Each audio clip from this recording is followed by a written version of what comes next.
チャンネルでは100均素材や廃材で焚き火台を自作したり、一癖あるけど安くて使える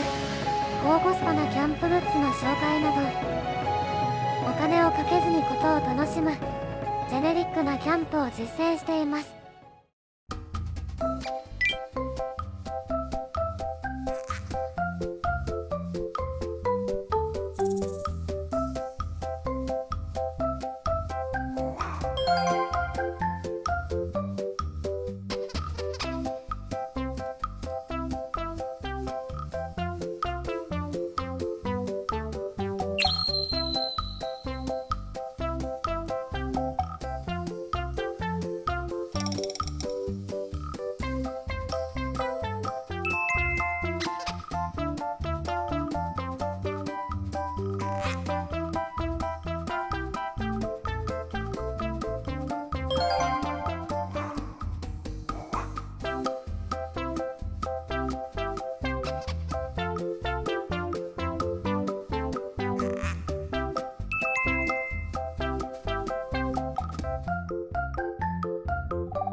このチャンネルでは低予算で楽しむキャンプ系動画を配信しています。